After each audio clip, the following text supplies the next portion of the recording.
Bienvenidos a un nuevo episodio de Punto Aparte. Gracias por volver a sintonizarnos. Este día vamos a conversar sobre otro sector de la economía que ha enfrentado un año difícil y que se prepara para un 2025, buscando nuevas oportunidades, buscando nuevas soluciones a través de la innovación en su logística, en su administración y por supuesto también en las técnicas con las que hace sus obras. Este es el sector de la construcción, motor económico del país y también termómetro, así dicen los economistas, que como le va a la construcción, pues es como le va realmente a la economía en general. Así que para conversar de esto tenemos hoy con nosotros al arquitecto Vicente Gonsenbach, presidente de la Cámara de la Construcción de Guayaquil, quien busca la reelección por este gremio. Muy buen día, arquitecto. Buenos días y gracias por la invitación. Muchas gracias por la invitación. Virgilio Gonsenbach. Pero, Virgilio. Dígame, estimado Virgilio, ¿cómo usted resumiría el año 2024? Sabemos que fue uno difícil para el sector de la construcción, se han hecho esfuerzos para dinamizarlo. Por ejemplo, la reducción del IVA para los materiales de construcción que se aplicó en la ley tributaria de principios del año pasado, pero que todavía les cuesta volver a despegar. Sí, efectivamente, no fue un buen año para la construcción. Ha sido, de hecho, fue el peor año en los últimos años, en las últimas épocas. Entonces, nosotros muy preocupados por eso.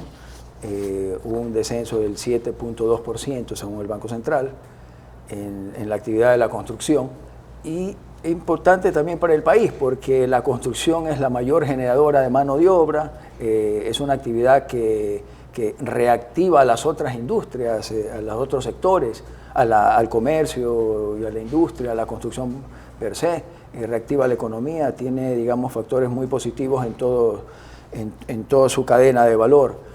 Por eso es preocupante, ¿no? Es preocupante. A pesar de todo eso, nosotros hemos sentado las bases para una reactivación porque pensamos que este año 2025 va a ser un buen año, o mejor que el anterior, porque ya va a haber una estabilidad política.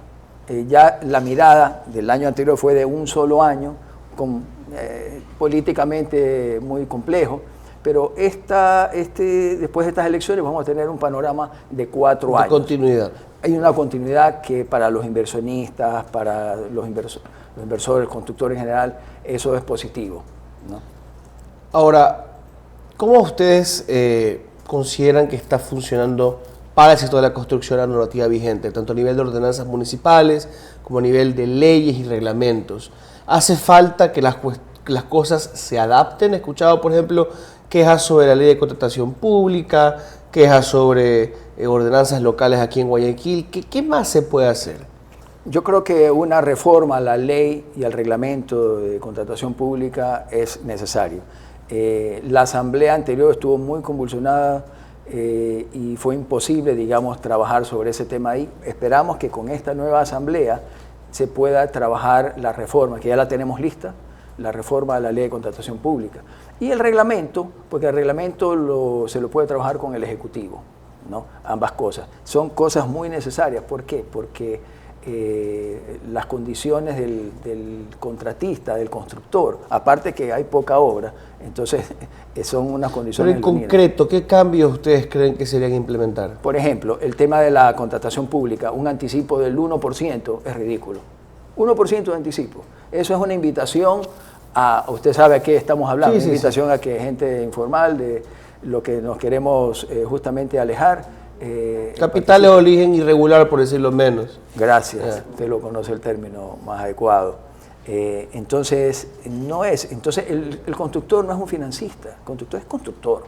Es un técnico, constructor, administrador de obra, etcétera, pero no es financista.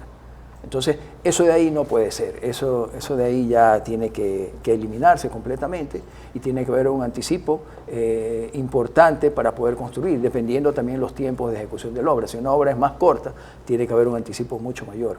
Y si la obra es más larga, bueno, puede considerarse, digamos, un anticipo. Esto, por supuesto, por parte del Estado viene acompañado de lo que ya existe, ¿no? Que debería aplicarse bien.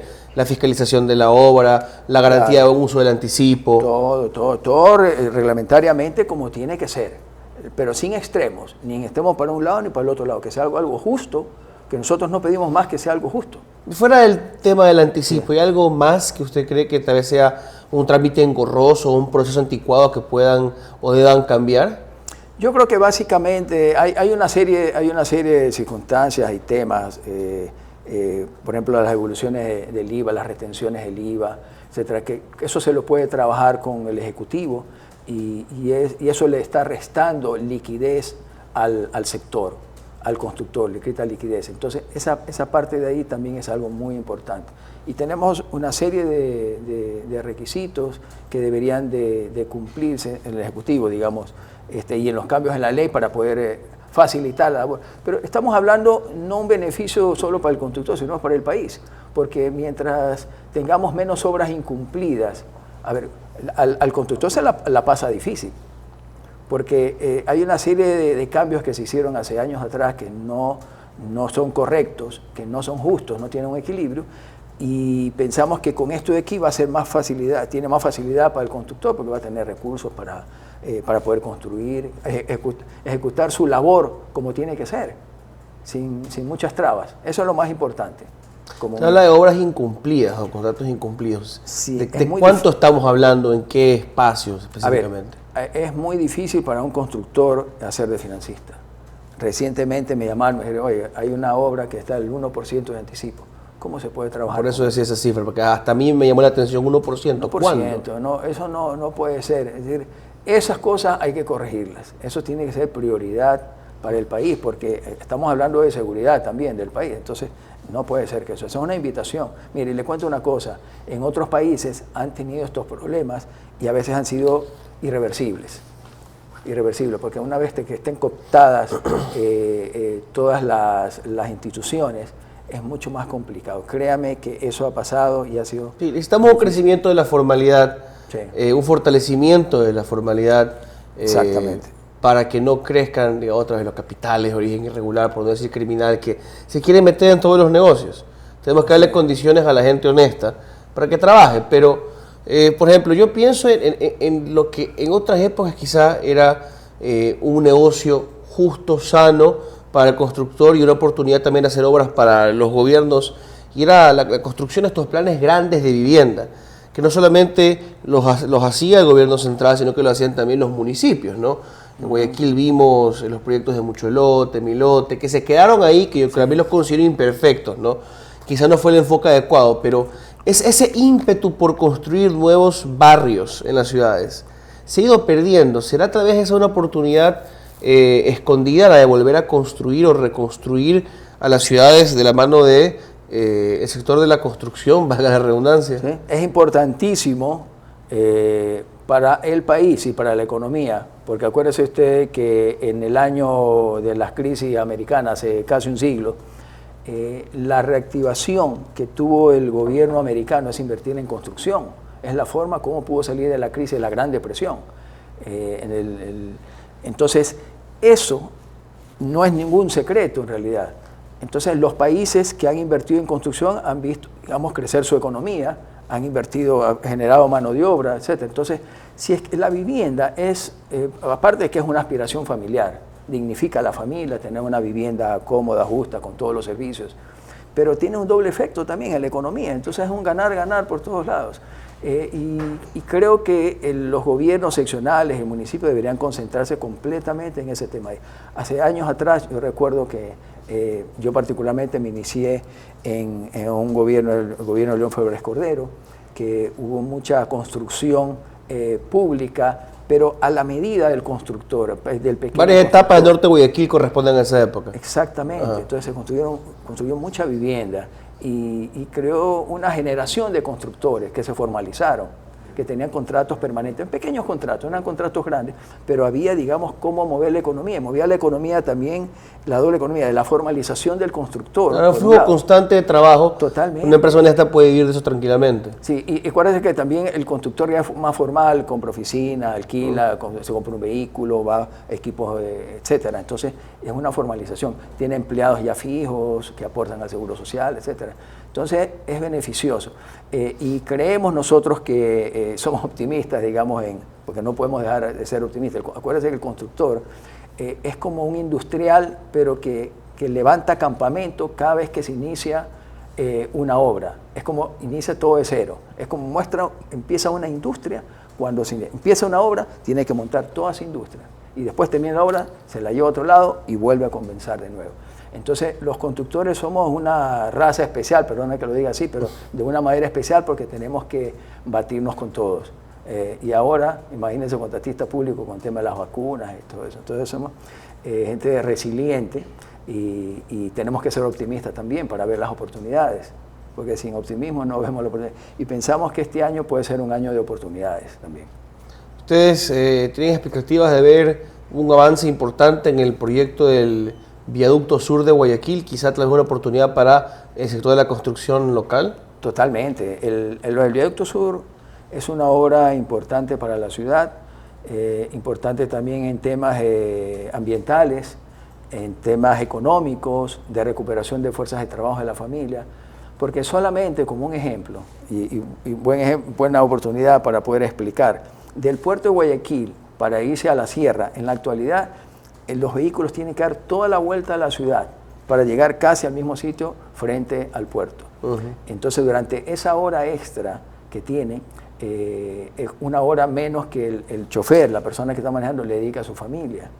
Es una hora de tráfico que está congestionando, es una hora, aparte, donde está gastando las vías, una hora extra, combustible para el gobierno, los subsidios de combustible, todo. Es una serie de factores que se mezclan. Entonces, al tener el quinto puente, hay un ahorro para el país, un ahorro para la familia, un ahorro completo. Aparte de que ese puente se paga solo, porque con todos estos beneficios, y aparte del costo social, como le digo, de la familia, los accidentes que pueden haber en medio camino. Entonces son obras beneficiosas. Y en paralelo está gestionando, está dando mano de obra a un sinnúmero de familias, está invirtiéndose plata en la economía, reactivando. Entonces es una serie de factores positivos. Y estos proyectos energéticos que el gobierno tiene en la mira, geotérmico, quizá se habló en un momento, creo que sería volver a hablar de pequeñas hidroeléctricas en la parte occidental de la cordillera, sí. Se hablaba de los proyectos fotovoltaicos, todos involucran obra civil, unos más, otros menos. ¿También ustedes consideran que hay una oportunidad y que están listos para asumir esa responsabilidad como contratistas locales dentro de esas grandes obras? Totalmente. A ver, hay capitales extranjeros que están listos para invertir. Lo que necesitan son reglas claras para poder hacerlo. Hay un reglamento de asociatividad, que es un reglamento que invita y que facilita a los inversionistas poder invertir en el país, en obras, pero ellos tienen que ver el retorno. Pero en los actuales momentos tenemos ciertas condiciones que no están, digamos, facilitando. Sabemos que la burocracia, por lo general, no ayuda o no facilita las cosas. Entonces, imagínense, hay 300 millones de dólares en estos momentos listos para poder invertir en el cambio de luminarias a nivel país. Y estos son obras que benefician.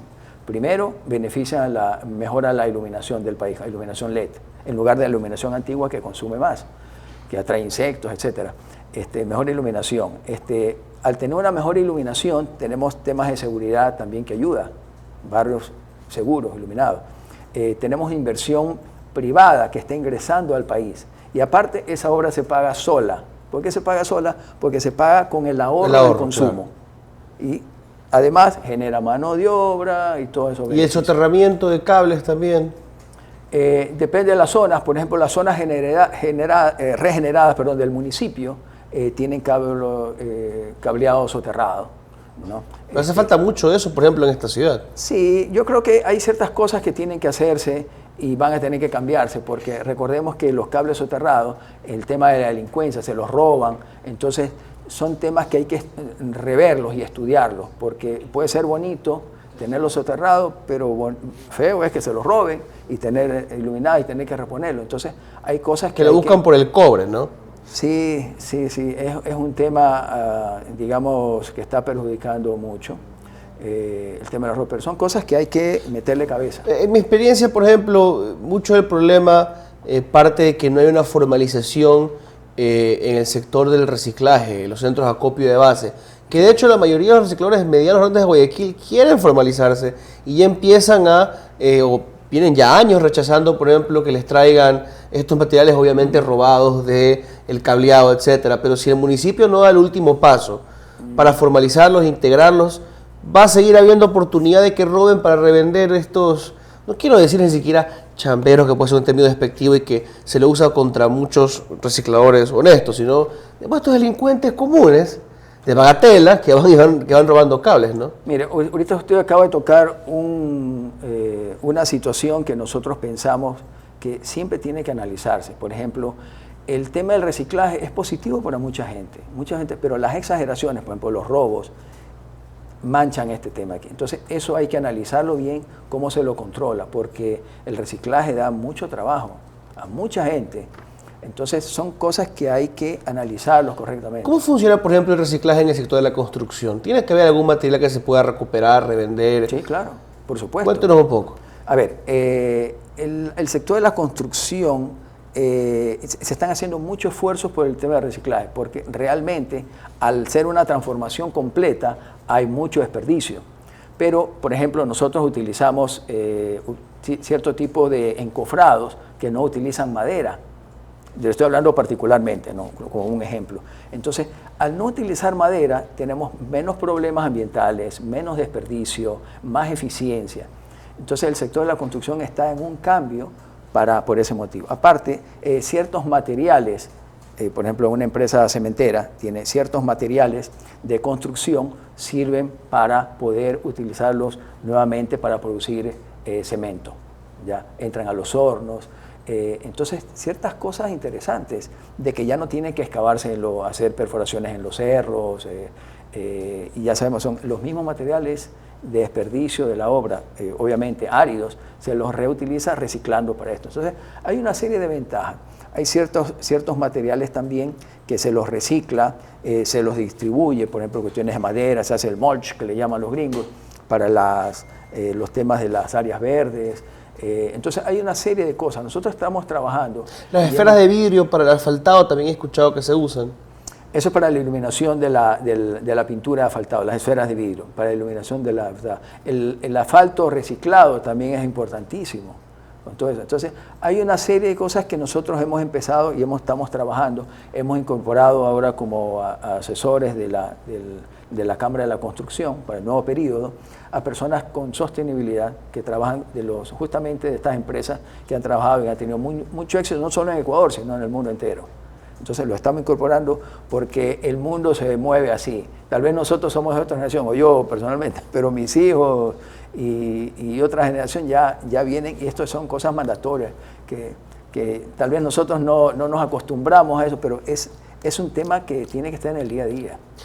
Por el lado de los arquitectos y diseñadores también, por ejemplo, hay una cuestión que va en la línea de este proceso de crear sostenibilidad en los negocios, sí, integrarlo, ser más ecológicos, tener mayor conciencia ambiental, pero que para mí es casi que un retorno al pasado en sentido positivo. Por ejemplo, construir edificaciones más frescas, que naturalmente aprovechen las corrientes de aire y que por ende promuevan el ahorro en el consumo de electricidad y por ende también el consumo de combustibles fósiles que alimentan la red eléctrica, porque aquí en Guayaquil a veces en ciertos lugares que son, digamos, diseñados de una manera en que te asan adentro los días de calor, tú tienes que prender aire todo el día.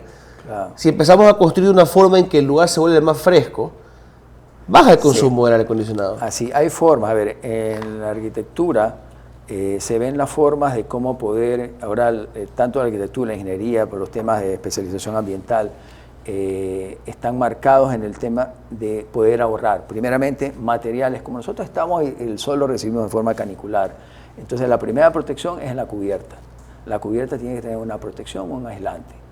A diferencia de otros países donde tienen temperaturas extremas, nosotros no tenemos temperaturas tan extremas, pero sí tenemos el tema del sol. Claro. Entonces, y las viviendas preferiblemente tienen que tener sus volados, aislamientos. Eso es lo que más calienta una vivienda. Aparte la ventilación cruzada en una vivienda. Mucha gente dice tiene una ventana, pero no entra aire. Es como tratar de meter aire en una botella. Por ejemplo, un ejemplo. Pero no que lo comente así coloquialmente, pero eso es. Entonces, si no hay ventilación cruzada en una vivienda, el aire no va a entrar y no va a sacar el aire caliente, no va a haber reposición de aire. Entonces, hay una serie de factores que hoy por hoy ya la gente, los chicos, los nuevos profesionales lo tienen muy claro. Y los profesionales ya mayores, nosotros estamos capacitándolos en esto. Por ejemplo, nosotros como Cámara de Construcción tenemos la Academia de la Construcción, que ha sido un éxito completo porque es la unión entre la academia, es decir, la universidad, la empresa privada que tiene el conocimiento, tiene pleno conocimiento de cómo manejan los materiales, está más actualizado. ¿Cómo funciona eso? ¿Qué tipos de cursos dan? ¿Cómo un miembro de la Cámara puede apuntarse para acceder a estas oportunidades de capacitación?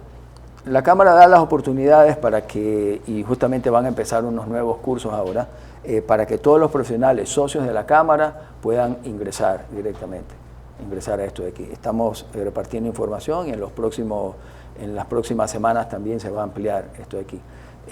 Entonces ha sido muy exitoso porque los comentarios y las experiencias que han tenido los profesionales, porque la academia, recordemos que la academia, como lleva método científico, siempre está un poquito a la saga, porque tiene que ser así, de la investigación, pero la empresa privada, la investigación y las tecnologías la aplican inmediatamente. Llegan unos nuevos aparatos de medición topográfica o llevan nuevos acabados. Y un tema más empírico, ¿no? Veo lo que me sirve, lo adapto. Entonces es una perfecta unión entre el conocimiento clásico, académico, y las innovaciones que tiene la empresa privada. Es muy importante ese tipo de integración. Sí, práctico, y eso hace que, digamos, ya activando, por ejemplo, nosotros el tema de tecnologías, por ejemplo, la metodología BIM, es algo que se toma en cuenta.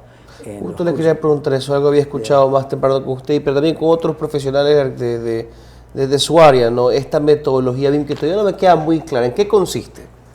A ver, la metodología BIM es un segundo paso en la tecnología, porque recordemos que todo es digitalizado ahora, ¿no? Antes, en mi época, era a mano, después vino la digitalización, pero este aquí es un segundo paso de tecnología, es decir, donde integra todos los factores de una construcción. Para explicarlo de otra manera, se dibuja el plano, pero no tan solo es un dibujo, se dibuja es en 3D y se incorpora a la vez el tiempo, los materiales que van a utilizar, el presupuesto. Quiere decir, con BIM uno ve completamente la obra, lo que va a suceder a futuro lo ve en el presente.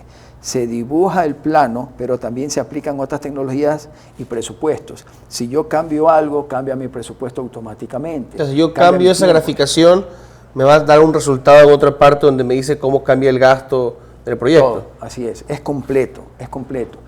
Uno ve las zonas críticas, es decir, los eventos críticos de futuro, los puede ver en el presente.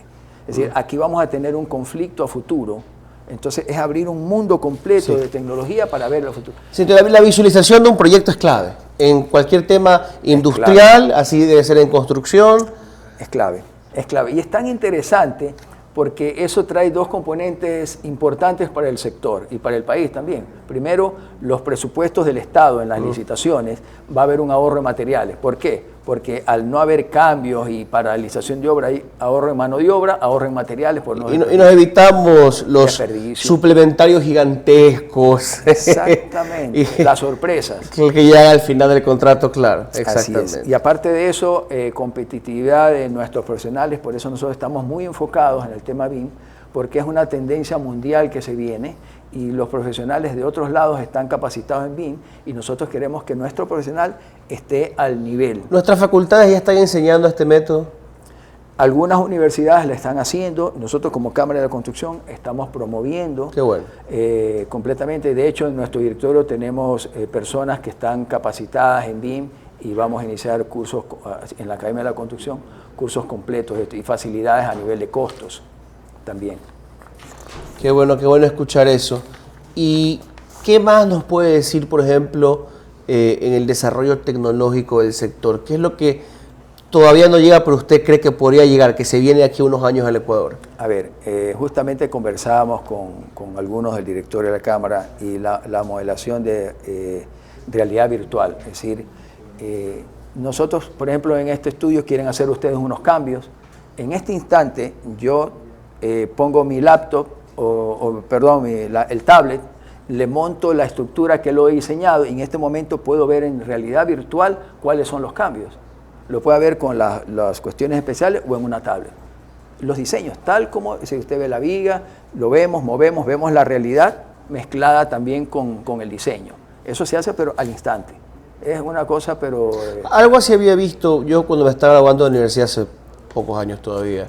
Estaban desarrollando en una de las bibliotecas de la universidad estas experiencias virtuales, donde claro, uno utilizando estas gafas a un espacio también especialmente diseñado para ese fin, podías empezar a virtualmente manipular artefactos para los estudiantes de arqueología, o podías empezar a graficar o diseñar alrededor tuyo un espacio para quienes hacían algún tipo de cuestión creativa. Me imagino que no va muy lejos de eso, ¿no? Así es como una simulación. Una simulación, pero eso no es tanto el futuro, es el presente, ya lo están haciendo acá y lo que necesitamos es que nuestros jóvenes, nuestros profesionales empiecen a tener estas tecnologías que están a la mano, pero necesitan capacitarse y esa es la idea, poder capacitarlos. Oiga, pero es una cosa que facilita mucho la visión incluso del cliente, si alguien lleva un profesional que le dice, mire, esta es la casa que voy a hacerlo, quiero que me la haga un cambio, en ese momento le diseña el cambio y ve completamente la casa, no necesita ni siquiera las gafas.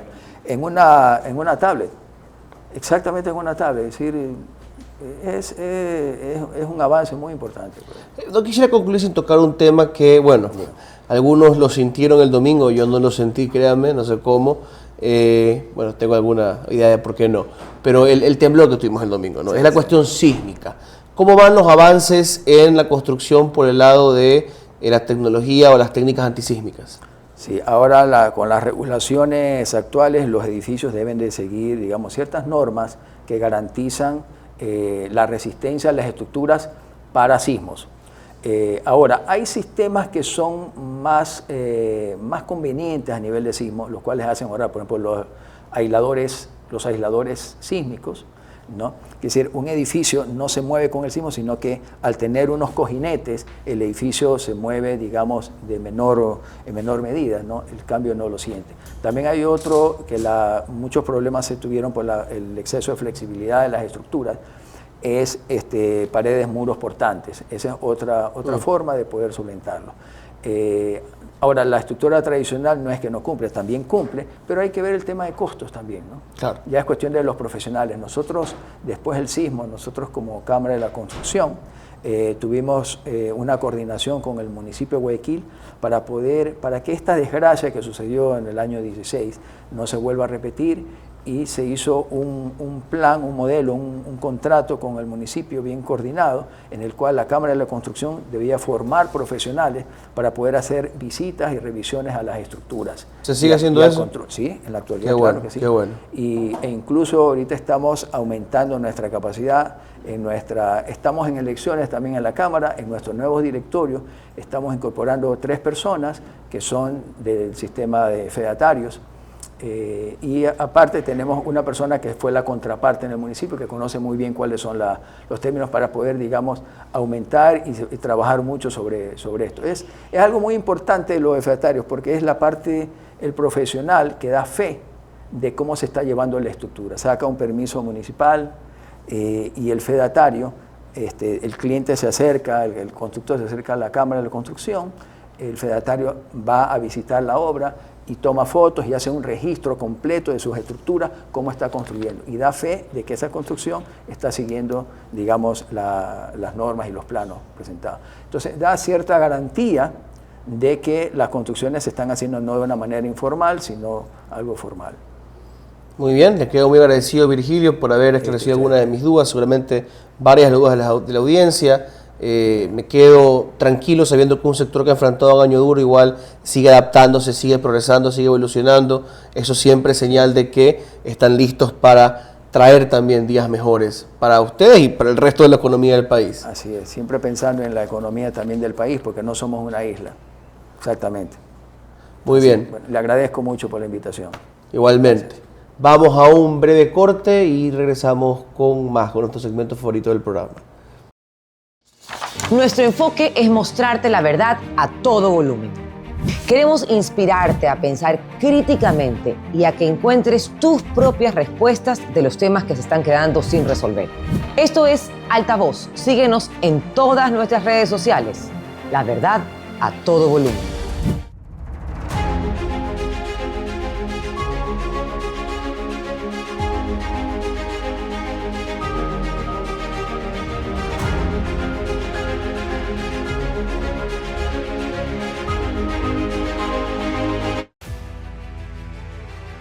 ¿Qué dicen los candidatos? ¿Cuáles son sus propuestas?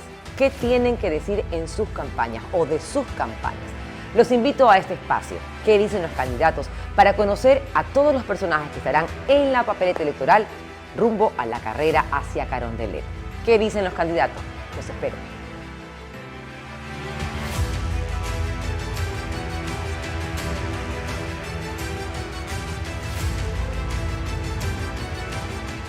Descubre la verdad a todo volumen, con invitados expertos en los temas que te interesa conocer. Experiencias y perspectivas sin filtros. Hubieron jueces que por dinero son capaces de cualquier cosa. Y más vale, la Asamblea perdió una oportunidad de poder también hacer su trabajo. Es un recinto donde reina la ignorancia. Somos Altavoz, la verdad a todo volumen.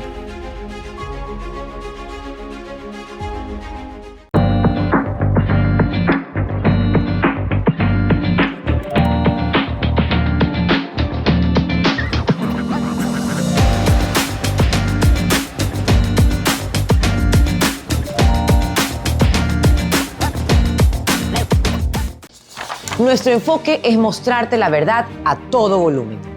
Queremos inspirarte a pensar críticamente y a que encuentres tus propias respuestas de los temas que se están quedando sin resolver. Esto es Altavoz. Síguenos en todas nuestras redes sociales. La verdad a todo volumen.